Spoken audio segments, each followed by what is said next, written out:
Vizitinės naujienos. Netikėtai į Ukrainą nulėkusi Seimo pirmininkė Loreta Graužinienė liko it kartaus agurko kandusi.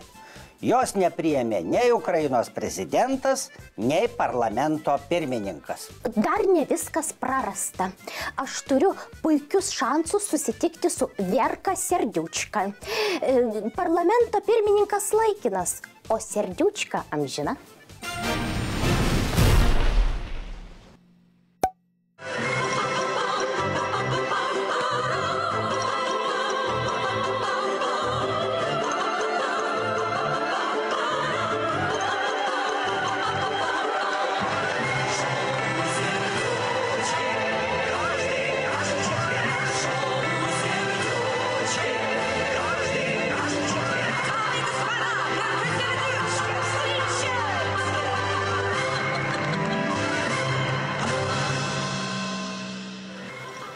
Ой, сеск, Михола, сеск, господи, kaip aš pavargau, Michola, kaip aš norėčiau būti paprasta, kad manęs nieks nenorėtų fotografuoti, kad manęs neklaustų, kad manęs nesitikėtų kažkokį bairį, kažkokį juoką. A dabar iš karto kažką daryk, Dieve, batai spaudžia. Vat aš norėčiau būti kaip šita boba, kur pas mus šiandien ateis. Kaip jinai ten, tuoj pradedam.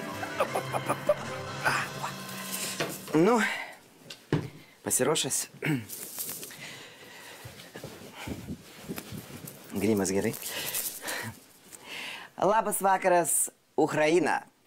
Pasitikite, Michola, pasitikite šio vakaro mūsų viešnią, valstybės vadovė iš Lietuvos, Loreta Graužineta. O, gospodи, kokia krasavица, sėskis, labas, krasavица. Tokios kaip mes divos, mes turime iškart sėsti ant divano. Aš jau tokia esu diva, kad divų divai. Cituoju Viktorą. Janukovičių. Ne. Juščenka. Ne. Tada nesvarbu. Man garbė pasidžiaugti, kad mano programoje pagaliau yra viešnia, kuri yra tokio sudėjimo kaip aš. Aš dar visai neseniai atrodžiu visai kitaip. Žinote, svorio man suteikė mano politinė veikla, nes matote, mūsų prezidentė nelabai ką daro. Aš kaip valstybės vadovė atvykau į Ukrainą susitikti su Ukrainos prezidentu. Ar šiltai priėmė? Nepriėmė. Bet aš jau esu Seimo vadovė.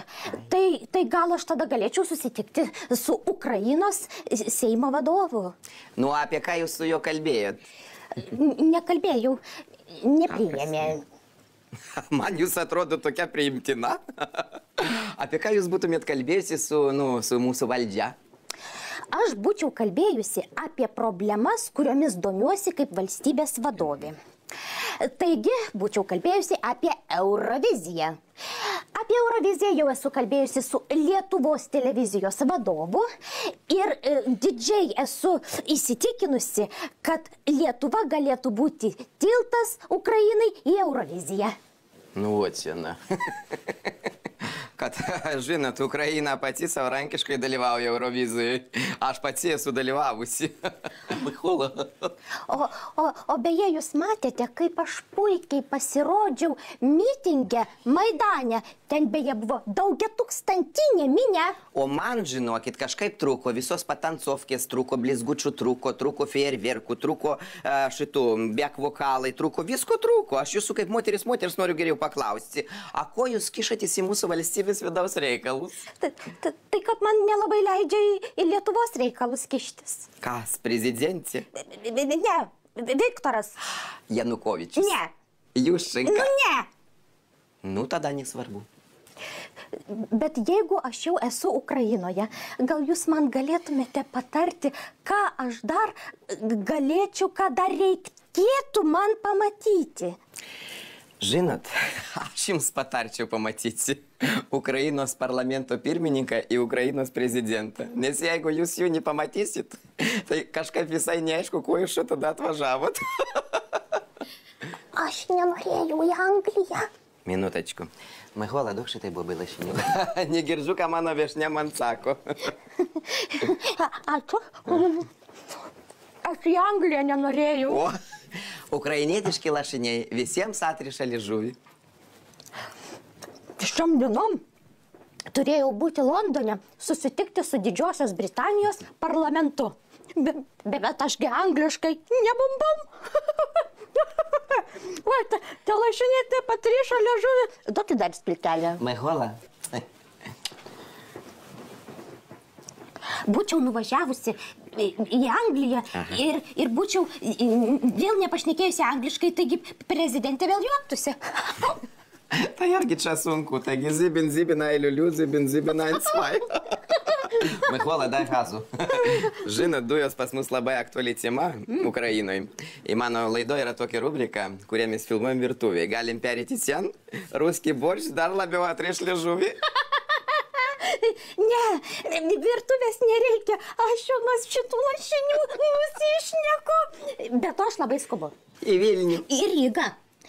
Ten premjeras atsistatydino, mūsų prezidentė sėdi, niekur nevažiuoja, tai aš važiuoju nuraminti latvius ir pasakyti jiems, kad mes būsime jų tiltas įsivedant eurą. Nu, tada, kaip sakant, na darošku, viso gero, laimingo kelio. A вам, добра Украина, pasakysiu, Mikola. Хорошо, все будет хорошо, я это знаю.